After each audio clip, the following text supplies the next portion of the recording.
laundry services in the hospital. Laundry services in the hospital. Last time we talked about the housekeeping services in the hospital. Today I'll talk about the laundry services. So you think about what is laundry services. Just I'll ask everybody, what do you know about the laundry service? Are you hearing me? आवाज आ रही है मेरी? Sound आ रही है सबको? Yes sir. Okay. क्या सुना मैंने, क्या बोला? What I told you? The laundry services in the hospital. Laundry services. You know word laundry? It is concerned with the laundry word is concerned with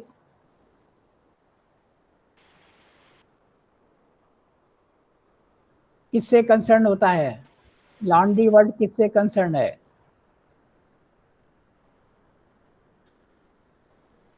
yes Manu? Yes Manu, open your audio. Yes, sir. Good morning, sir. Good morning. What is laundry services? Can you think what is laundry services? It is as important as housekeeping services in the hospital. And when you will be administrator, you will have to control and do administration over all these services. आपको कोई भी organisation में जो executive है वो रखेगा इसीलिए कि जो उसकी ये सारी सर्विसेज हैं उन सबको आप कंट्रोल में रखो, उनको आप एडमिनिस्ट्रेशन से चेक करो. तो you will have to see all these services also, क्योंकि हॉस्पिटल की ग्रोथ, हॉस्पिटल एक अच्छा हॉस्पिटल है, अच्छी सर्विसेज दे रहा है, उसमें ये सर्विसेज भी बड़ी अटमोस्ट इम्पॉर्टेंट है. So what do you mean by laundry services? In a simple way, what you can say laundry services, about the laundry services? Any answer, Manu? Sir गंदे जो कपड़े होते हैं उनको वॉश के लिए Yeah. मतलब दें. Yes, you are correct. Why you hesitate? This is also an important requirement. And how it is performed, इसके लिए भी, क्योंकि आजकल सारा चीज चेंज हो रही है, कैसे इस चेंजिंग एटमॉस्फेयर में कैसे उसको करा पाना है. Those points we discuss those important points. क्योंकि कोई चीज की जब आपको नॉलेज होगी तभी आप उसको सुपरवाइज कर सकते हो, उसको कंट्रोल कर सकते हो, उसमें अच्छी अच्छी चीजें करके डेवलप कर सकते हो, क्वालिटी कंट्रोल कर सकते हो उसमें. Understood my point? Gaurav Verma. Gaurav Verma. Yes sir, I got it. हाँ, क्या बात कर रहे हैं आज हम? क्या मैंने बोला अभी? Sir laundry services.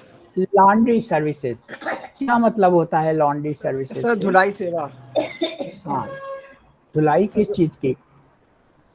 सर जैसे सर हॉस्पिटल में हाँ बेड, जो मरीजों के बेड होते हैं पेशेंट के, हाँ तो उनके बेडशीट में जो पिलो एंड हाँ जो हाँ लोग उनके जितनी भी हाँ ड्रेसिंग होती है वो सब मतलब सफाई की हाँ जाती है, उसी के लिए लॉन्ड्री हाँ सर्विसेज. अगर वो जितने हाँ क्लीन रहेंगे तो हाँ मरीज नहीं है कि मतलब कि डेफिनेटली उससे पेशेंट के उसमें सुधार होगा, हॉस्पिटल की कंडीशंस में.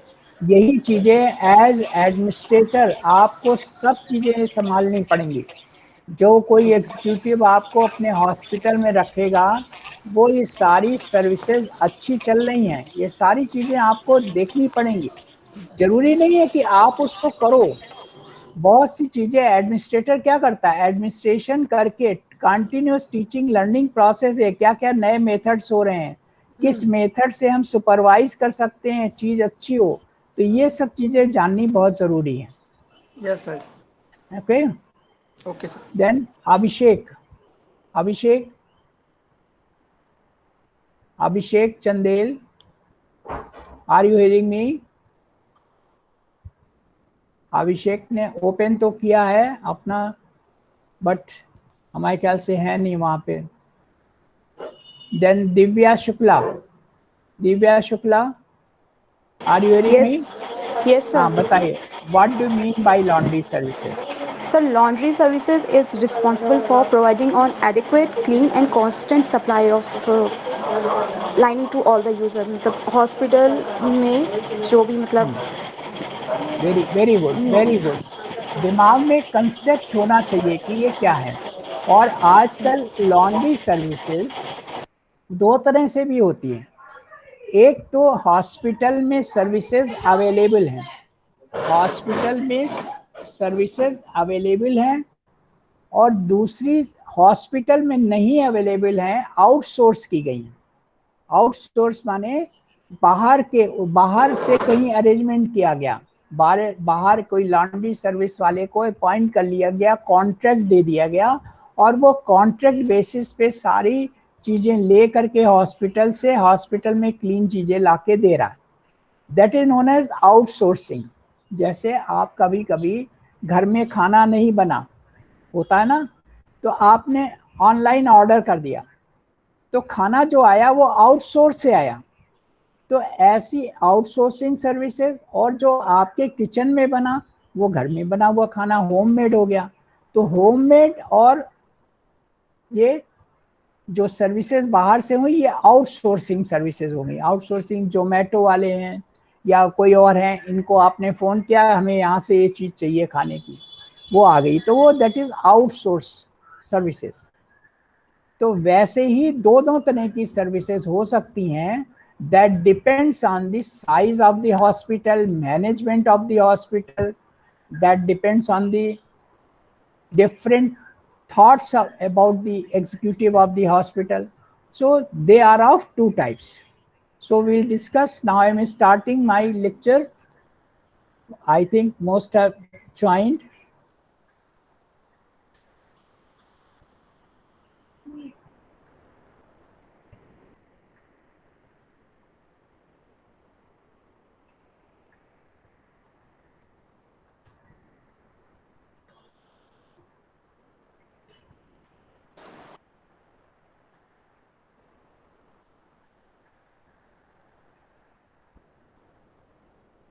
Is it visible?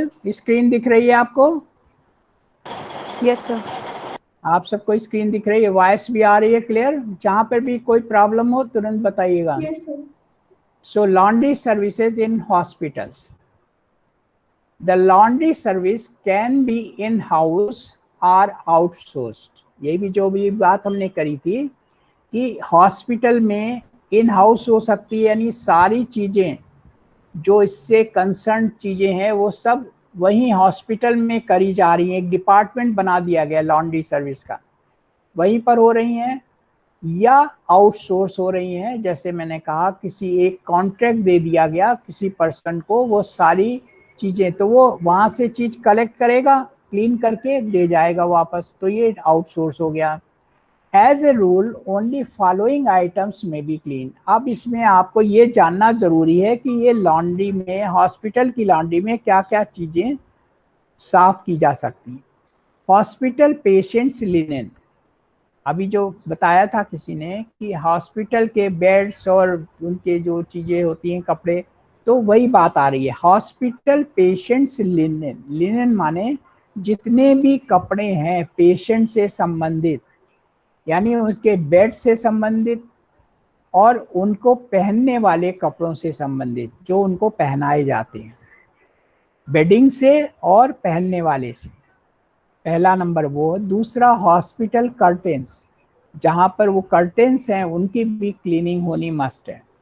Hospital kitchen लिनेंस, kitchen में जो कपड़े यूज़ किए जाते हैं, बहुत सी चीज़ें साफ़ करने के लिए, बहुत सी चीज़ें, वो सब के लिए hospital kitchen linens. Hospital staff uniforms, hospital staff के यूनिफॉर्म्स, ये चीज़ें होती हैं। अदर ऑथराइज्ड आइटम्स जैसे ब्लैंकेट्स हैं, कंबल, मैट्रेसेस, गद्दे, pillow, staff personal clothing, personal clothing जो स्टाफ की होती हैं, they are not cleaned in the hospital laundry. ये ब्लैंकेट्स, मैट्रेसेस, पिलोज और जो स्टाफ की पर्सनल चीजें होती हैं वो हॉस्पिटल लॉन्ड्री की रिस्पॉन्सिबिलिटी नहीं है क्लीन करने की। Clear? This point is clear कि कौन कौन सी चीजें लॉन्ड्री से कंसर्न होती हैं? Hospital patient linen, linen means all the clothing concern with the patient. Patient को जो आप पहनने को कपड़े देते हो, पेशेंट के बेड पे चादरा, पिलो पे कवर, ये सब चीज़ें जो शीट्स वगैरह डालते हैं पेशेंट के बेड्स पे, they are all hospital patient linen. Then hospital में कर्टेन्स, हॉस्पिटल किचन लिनेन्स और हॉस्पिटल स्टाफ की यूनिफॉर्म, यूनिफॉर्म जो कोड होता है, सबका यूनिफॉर्म होता है, एप्रन्स होते हैं, they are all concerned with the hospital laundry. Okay, you have written everything. Should I move to other slide? Note कर लिया आपने? Hello Yes, hello, sir. Okay, बोलिए, नहीं तो पता नहीं लगता है कि आप लोग हो या नहीं हो। देन सेकंड, कैसे ये हम चीजें लेंगे वहां से, कैसे उनको क्लीनिंग के लिए ली जाती हैं? पहले उसका काम है सेग्रीगेशन। सेग्रीगेशन माने अलग अलग रखना। कोई चीज हो सकती है, जैसे आपने पेशेंट का वो लिनेन लिया जो चादरा बिछाया गया था, उस पे पर्सन ने क्या किया, यूरिनेट कर दिया या कोई डेफिकेट कर दिया, तो अब उसमें यूरिन लगी है, स्टूल लगा हुआ है, तो आप उसको डायरेक्टली लॉन्ड्री में नहीं दे सकते, उसको आप अदर लिनेन से सेग्रीगेट कराएंगे। सेग्रीगेशन होना चाहिए, सेग्रीगेशन माने अलग करना। And collection of soiled linen, और सॉइल्ड लिनेन वो होते हैं जिनमें ये सब चीजें लग जाती हैं, जैसे बॉडी का कोई फ्लूइड, किसी ने वॉमिटिंग करी, किसी ने यूरिन कर दिया, किसी ने पॉटी कर दी उसमें, तो वो कपड़े क्या हुए, सॉइल्ड हो गए। ऐसे कपड़े सॉइल्ड हुए, और जिनमें कुछ नहीं किया तो वो गंदे होते हैं, डस्ट लगती है, सब चीज होती है, वो एक अलग हो गई। तो वो कपड़े और ये कपड़ों में फर्क हो गया। तो सॉइल्ड लिनेन वो हैं जिनमें इस तरह की चीजें लग जाती हैं, बॉडी के फ्लूइड, बॉडी का फ्लूइड क्या है, यूरिन, वॉमिटिंग, ये सब क्या है, बॉडी से निकले हुए फ्लूइड है। तो ऑल लिनेन, तभी ये रेड से लिखा हुआ है कि आप ये इसको बहुत संभाल के समझने वाली चीज है। All linen after use will be collected in each department ward and segregated into A potentially infective and not potentially infected. तो ये पोटेंशियली इन्फेक्टिव जिसमें डायरेक्ट यूरिन लग गई है तो वो इन्फेक्टिव ज्यादा लिनेन हो गया, और जो चादरा जिसमें यूरिन या कोई चीज ऐसी नहीं है, केवल गंदा लग रहा है देखने में, वो पोटेंशियली कम इन्फेक्टेड हुआ। तो ये दोनों कभी भी आपस में मिलाए नहीं जाते, दोनों अलग अलग रखे जाएंगे, क्योंकि सॉइल्ड लिनेन को पहले ट्रीट किया जाएगा, कैसे ट्रीट किया जाएगा आगे बात करेंगे। The former will include all linen which has been soiled. तो एक जगह आप किसका गट्ठर बनाओगे, जहां सॉइल्ड लिनेन हो, जो ऐसे बॉडी फ्लूइड से गड़बड़ हो गए हों, they will be kept separately, उनको दूसरों से जो सॉइल्ड नहीं है उनसे आप अलग रखोगे। ऐसा कभी घर में होता है तो भी होता है कि उनको सारे कपड़ों के एक ही बार मशीन में सब नहीं डाल दिए जाते।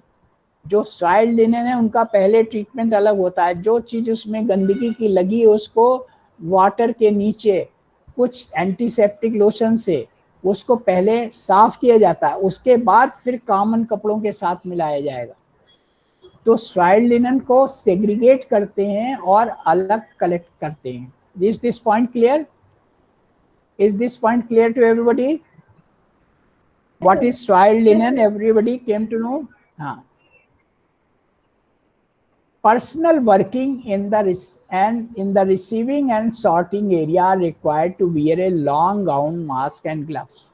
और जो ये पर्सनल वर्किंग करने वाले लोग होते हैं, कौन होते हैं? जो ऐसी चीज को अलग अलग करेंगे, रिसीव करेंगे, सॉर्ट करेंगे, छांटेंगे, उनको कैसे एक पीपीई किट देनी चाहिए, लॉन्ग गाउन। पीपीई किट क्या होता है? What is PPE kit? PPE का मतलब होता है, नाउ रोड राइट डाउन, इसमें लिखा नहीं हुआ है, आप लिख लीजिए अलग से। PPE it means personal protective equipment. आजकल ये बहुत इंपॉर्टेंट हो गया है, आप कहीं भी जाइए हॉस्पिटल में आपको सब ये पहने दिखते हैं कोरोना वायरस के डर से, और कहीं भी आप क्लिनिक में जाइए तो ये सब पहने हुए लोग दिखते हैं, जितने नर्सिंग स्टाफ है, जो भी मेडिकल स्टाफ है, वो सब क्या पहने हुए हैं? PPE kit. क्या बोलते हैं? Anybody of you tell me what is PPE kit? PPE kit का मतलब क्या हुआ? पूरा फॉर्म क्या है पीपीई किट का? Yes, anybody? Yes, personal protective. वो क्या है? लॉन्ग गाउन, पूरा गाउन ऊपर से, यानी फेस के पास से, गर्दन से शुरू होकर के पूरा पैर तक, हाथ पूरे ढके, लॉन्ग गाउन। उसके बाद फिर मास्क हो और ग्लव्स हो, ये सारा पहने हुए ना चाहिए जो भी पर्सन, क्योंकि जो पर्सन है वो भी तो ह्यूमन बीइंग है। उस पर्सन को आप इन्फेक्शन थोड़ी देना चाहते हो, क्योंकि वो ऐसा काम कर रहा है जिसके बाहर क्लीनलीनेस की जा सके हॉस्पिटल में, तो उसको भी प्रोटेक्ट, क्योंकि उसका पर्सनल प्रोटेक्शन भी होगा और फिर दूसरा जिससे वो कांटेक्ट करेगा उसका भी प्रोटेक्शन होगा। इसलिए आप उसको क्या करोगे? लॉन्ग गाउन, मास्क, ग्लव्स पहनाओगे। He should keep his hand away from his और हर माउथ, और ये उसको कॉशन होना चाहिए, वो अपने हाथों से कभी माउथ, आईज ये सब छुए नहीं। आपको भी मास्क लगाया गया, कोरोना में मास्क लगा रहे हैं आप सब लोग मास्क लगा रहे हैं? यस, यस सर, लगा रहे सर। लगा रहे हैं। उसका क्या पर्पस है बताइए आप जिस वायरस चीज को। हाँ सर, वो सर उस वायरस ना आप लोग के अंदर है, इंजेक्ट ना हो इस वजह से सर, वो वहाँ ना पे हो, वायरस सर ना है। ठीक है, वायरस ना जाए, ठीक है। दूसरा सर बस दूसरा प्रोटेक्शन है। है, दूसरा आप सोच के बताइए क्या। अभी मैंने इसी पॉइंट में बताया, जब आपके मुंह पर ओरल कैविटी और नोज पूरी बंद है, अगर ये बंद ना हो तो आप रास्ते में कई बार चलते चलते भी फेस को छुओगे, कहीं साफ करोगे, कहीं कुछ करोगे अपने हाथों से। जब उस पे मास्क लगा है तो you will not touch your nasal chamber, you will not touch your oral cavity, क्योंकि जो इन्फेक्शन बॉडी में जाएगा वो इन्हीं नेजल वाले से जाएगा या ओरल कैविटी से जाएगा। बात समझ रहे हैं? तो जब आप वहां मास्क लगा होगा तो आप वहां पर छुएंगे नहीं, वही बात उसको बताई जा रही है। He should keep his hand away from his or her mouth, मुंह से हाथ को अलग रखना है, आंख नहीं छूनी है जब तक थारोली वॉश ना कर ले। थारोली वॉश मीन्स जो 20 सेकेंड्स तक आपको बताया गया hand washing. Everybody knows hand washing, how many actions are there. तो जो इस एरिया में कपड़े ऐसे ले रहा है, रिसीव कर रहा है, सॉर्ट कर रहा है अलग अलग, उसको कभी भी उन हाथों से अपने मुंह को, अपने आंखों को नहीं छूना चाहिए। Then no eating and drink